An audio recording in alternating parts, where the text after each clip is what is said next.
കുക്കിമോള് വന്നേ. വാ mummy. Mummy ഉണ്ടാക്കി വെച്ചിരിക്കുന്ന എല്ലാ വിഭവങ്ങളും പെട്ടെന്ന് ടേബിളിലേക്ക് എടുത്ത് വെക്കും. എനിക്കൊരു ആനയെ തിന്നാനുള്ള വിശപ്പുണ്ട്. പെട്ടെന്ന് എന്തെങ്കിലും തിന്നണം, എന്നിട്ട് വേണം ഒന്ന് റെസ്റ്റ് എടുക്കാൻ. എന്തായാലും നീ പറഞ്ഞ മെനുവിലെ എല്ലാ വിഭവങ്ങളും ഞങ്ങൾ ഉണ്ടാക്കിയിട്ടുണ്ട്. എല്ലാം ടേബിളിൽ ഇരിപ്പുണ്ട്, പോയെടുത്ത് കഴിക്കും. Thank you mummy.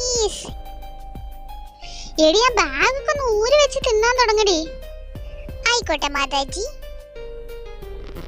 അതുപോലെ ഞാൻ തന്നെ നിന്റെ പെട്ടിയെല്ലാം എടുത്ത് അകത്ത് വെക്കണായിരിക്കില്ലേ? Thanks bro. എന്തായാലും നീ കൊണ്ടുവന്ന സ്ഥിതിക്ക് എന്നെ ബാക്കി പെട്ടികളെല്ലാം ഒന്നകത്ത് കൊണ്ടുവെക്കണം കേട്ടോ. നിന്റെ എല്ലാ പെട്ടിയൊന്നും എടുക്കാൻ എന്നെ കൊണ്ട് പറ്റത്തില്ല. എന്തൊരു പെട്ടിയായിട്ടാ നീ വന്നിരിക്കുന്നതെന്ന് അറിയോ? ഇതൊരുമാതിരി അവിടെ സാധനങ്ങൾ വാങ്ങിച്ചു കൂട്ടുന്ന മത്സരത്തിൽ പങ്കെടുത്ത പോലെ. അത് പിന്നെ ഞാനവിടെ ഹോസ്റ്റലിൽ വെക്കേറ്റ് ചെയ്യുമ്പോ അവിടുത്തെ സാധനങ്ങളെല്ലാം എടുത്തിട്ട് വരണ്ടേ? എന്റെ പൊന്നു ചേട്ടനല്ലേ, നീ എന്നെ ഡിസ്റ്റർബ് ചെയ്യാതിരിക്കാൻ. ഞാനൊന്ന് ഫുഡ് മര്യാദയ്ക്ക് കഴിക്കട്ടെ. കഴിക്ക്.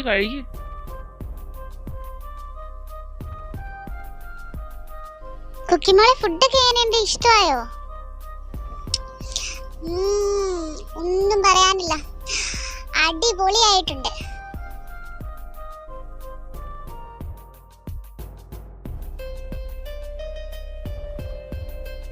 മമ്മി വെള്ളം. വെള്ളമല്ല ഇവിടെ ഇരിക്കുന്നേ, പതിയെ തിന്നാ മതി. ആരും നിന്റെ പാത്രത്തിൽ നിന്ന് എടുത്ത് തിന്നത്തൊന്നുമില്ല.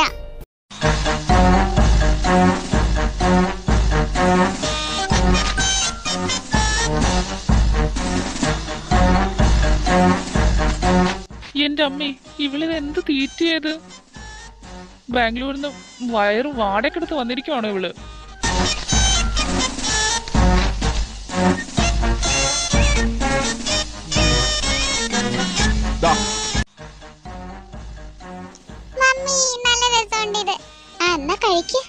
എന്റെ മമ്മി ഇങ്ങനെ എല്ലാം അവക്ക് കൊടുത്തു കഴിഞ്ഞു കഴിഞ്ഞാ നമുക്കിനി എന്തെങ്കിലും തിന്നാനുണ്ടാവോ ഇവിടെ? ഒന്ന് പോടാ, നിനക്ക് അസൂയല്ലേ മമ്മി എനിക്ക് വാരി തരുന്നോണ്ട്. വാ മോനെ, നീ കറക്റ്റ് ടൈമിലാ വന്നത്. നിന്റെ ഭാവി വധു ഇരുന്ന് നാച്ചുറലായിട്ട് ഫുഡ് കഴിക്കുന്നത് കണ്ടോ? തുറന്ന് കണ്ടോ? എന്തൊരു ടേസ്റ്റ്! എല്ലാ ഫുഡിനും തിന്നിട്ടും മതിയാവുന്നില്ലല്ലോ.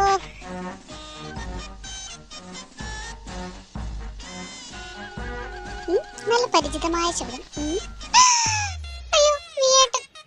അയ്യോ, ഞാനിങ്ങനെ തിന്നോണ്ടിരിക്കുന്നൊക്കെ വിയേട്ടൻ കണ്ടോണ്ടിരിക്കുവായിരുന്നു. നാണം കിട്ടും.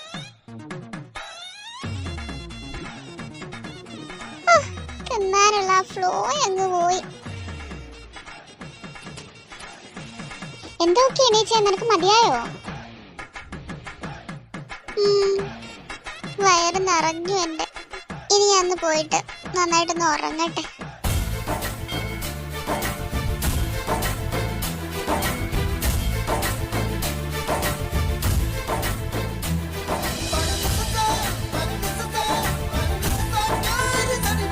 ലിയേട്ടാ, ഞാനെന്നാ ചെന്ന് കിടക്കട്ടെ. എനിക്ക് ഭയങ്കര ക്ഷീണം. എന്നാ നീ റെസ്റ്റ് എടുത്തിട്ട് വാ, എന്നിട്ട് നമുക്ക് സംസാരിക്കാം.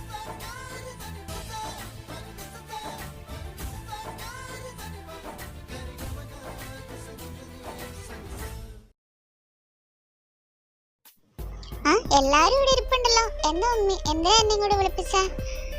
നിന്നെ വിളിച്ചത് നിന്നോടൊരു കാര്യം പറയാൻ വേണ്ടിയിട്ടായിരുന്നു. ഞങ്ങൾ എല്ലാരും കൂടി നിങ്ങളുടെ കല്യാണം അങ്ങ് തീരുമാനിച്ചു. അടുത്ത മാസം 21-നേക്കാ. നിനക്ക് താല്പര്യക്കുറവൊന്നും ഉണ്ടാവില്ല എന്ന് വിചാരിക്കുന്നു. കല്യാണമൊക്കെ എന്താ ഇത്ര പെട്ടെന്ന്? ഇത് പെട്ടെന്നൊന്നും അല്ലല്ലോ. നീ പഠനമൊക്കെ കഴിഞ്ഞൊന്ന് വരാൻ വേണ്ടി വെയിറ്റ് ചെയ്ത് ഞങ്ങള്. ഇപ്പൊ എല്ലാം കഴിഞ്ഞില്ല, അപ്പൊ പിന്നെ കുഴപ്പമൊന്നും ഉണ്ടാവില്ലല്ലോ. നിനക്ക് സമ്മതമല്ലേ? അവക്കെന്ത് സമ്മതക്കുറവ്? നമ്മൾ അന്ന് ചോദിച്ച സമയത്ത് അവർക്ക് സമ്മതമായിരുന്നല്ലോ കല്യാണത്തിന്. അപ്പൊ പിന്നെ ഇപ്പൊ എന്നെ സമ്മതിക്കാൻ എങ്ങനെയാ? ഞാനാണെങ്കിൽ എന്റെ ഫ്രണ്ട്സിനെയൊക്കെ വിളിച്ചു തുടങ്ങി. ഇത്ര പെട്ടെന്ന് കല്യാണമാണെന്നൊക്കെ എന്നോട് നേരത്തെ പറയാതിരുന്ന. ഇത് പെട്ടെന്ന് ഇപ്പൊ അടുത്ത മാസം 21 പറഞ്ഞു കഴിഞ്ഞാൽ ഈ മാസം തീരാനായില്ലേ? 2-3 ആഴ്ചയേ ഉള്ളൂ. അത് നിനക്കൊരു സർപ്രൈസ് ആയിക്കോട്ടെ ചിമ്മിയാ പറഞ്ഞേ. അതെ, ഞാനാ പറഞ്ഞത് നിനക്കൊരു സർപ്രൈസ് ആയിക്കോട്ടെ. എന്താ കുക്കി, നീ ശരിക്കും സർപ്രൈസ് ആയില്ലേ? പിന്നെ ഭയങ്കരമായിട്ട് സന്തോഷായില്ലേ? ചിമ്മി, നീ എന്നെ കൊണ്ടൊന്ന് പറയിപ്പിക്കരുത് കേട്ടോ. ഞാനാണ് ഇപ്പോൾ കുഴപ്പക്കാരൻ. നിനക്കൊരു സർപ്രൈസ് ആയിക്കോട്ടെ, നീ കുറച്ച് ഹാപ്പി ആയിക്കോട്ടെ എന്ന് വിചാരിച്ചപ്പോൾ നിനക്ക് വേണ്ടി വന്നു. രണ്ടുപേരും മിണ്ടാതിരുന്നോ? ഇവിടെ കുഞ്ഞു പിള്ളേരെ പോലെ അടി ഉണ്ടായിക്കൊണ്ടിരിക്കാം. അടുത്ത മാസം കല്യാണം എന്ന് പറഞ്ഞു കഴിഞ്ഞാൽ പെട്ടെന്ന് അങ്ങ് പോകും ദിവസങ്ങൾ. അതിനുള്ളിൽ എന്തൊക്കെ ചെയ്യാനുണ്ടെന്നറിയോ? ഡ്രസ്സ് എടുക്കാനുണ്ട്, ആഭരണങ്ങൾ എടുക്കാനുണ്ട്, ആൾക്കാരെ എല്ലാം വിളിക്കാനുണ്ട്, ഇവന്റ് മാനേജ്മെന്റിന്റെ എല്ലാ പ്രോഗ്രാമും ഏൽപ്പിക്കാനുണ്ട്.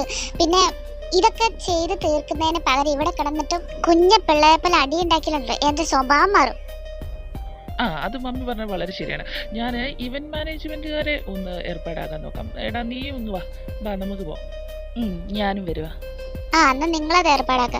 പിന്നെ കുക്കി, നീ നിന്റെ ഫ്രണ്ട്സിനെയൊക്കെ വിളിക്കുക കേട്ടോ കല്യാണത്തിന്. അതുപോലെ എങ്കിൽ നീയും. മമ്മി ഞാൻ വിളിക്കാൻ തുടങ്ങി. എല്ലാം കുക്കിയോട് പറഞ്ഞില്ലേ? എന്നാ ഞങ്ങള് മുകളിലെ റൂമിലേക്ക് പോവാട്ടോ.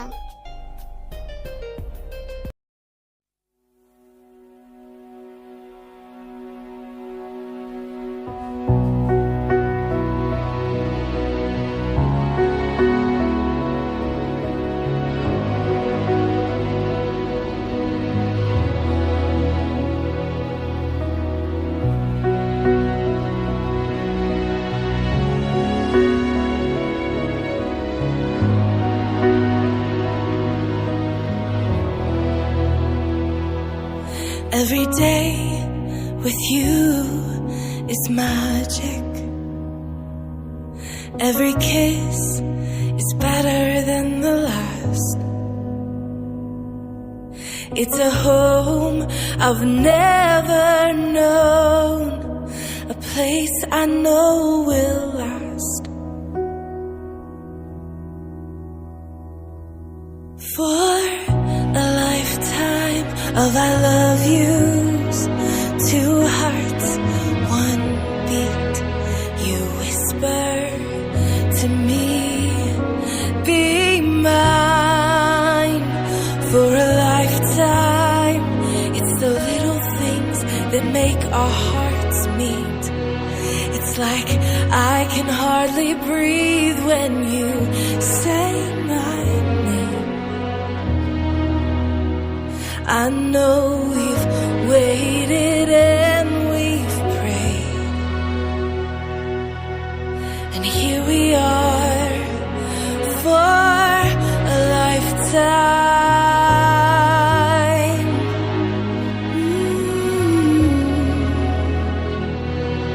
For a lifetime. Every day I swear I need you. With each glance, I love you more and more. Our walls came crumbling down. Now hand in hand we soar. For a lifetime of I love yous, two hearts, one beat. You whisper to me, be mine. For a lifetime, it's the little things that make our hearts meet. It's like I can hardly breathe when you say my name. I know we've waited and we've prayed, and here we are for a lifetime.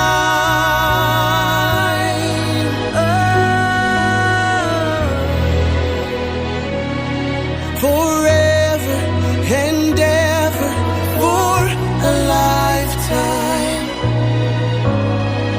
Forever. Forever. My soul found you and fell in love. Now I can't get you out of my mind. Your tears, your touch, your lips, your love, your laugh, your songs, your stories. Your heart, your arms, your lips, your laugh, your love, your songs, your stories. Our tears, our prayers, our laugh, our love, our smiles, our songs. യോങ്കി, നീ എന്താ ചെയ്യുന്നത്? അതൊക്കെ പിന്നെ നീങ്ങുക.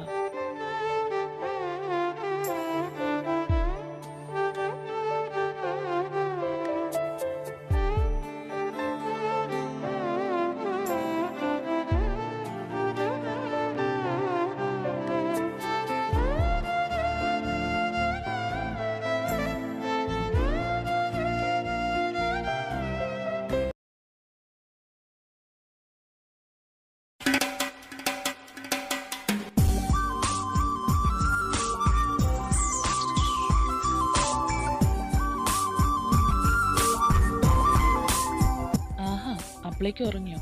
എന്നെ കാത്തു നിൽക്കാതെ.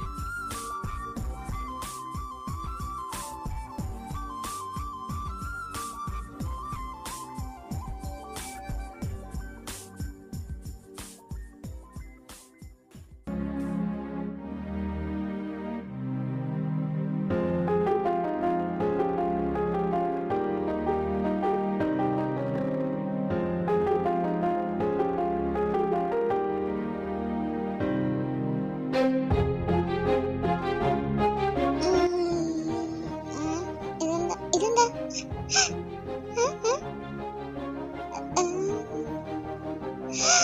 വീട്ടൻ വീട്ടൻ ഇവിടെ.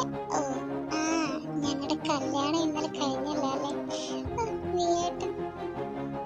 ഓ എനിക്ക് ഭംഗിയാ കാണാൻ. ഉം. ആ അത്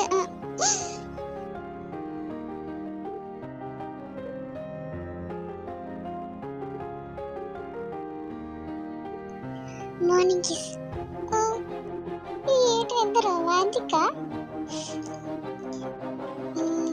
ഞാൻ എണീക്കുവാ. ഓക്കെ, എന്താ വീട്ട? ഇങ്ങ് വാ. വീട്ട ആരെങ്കിലും കാണും? ആരും കാണില്ല. നീ എന്റെ ഭാര്യ. ഇപ്പൊ നിന്നെ കെട്ടിപ്പിടിക്കാനുള്ള എല്ലാ അവകാശം എനിക്കുണ്ട്.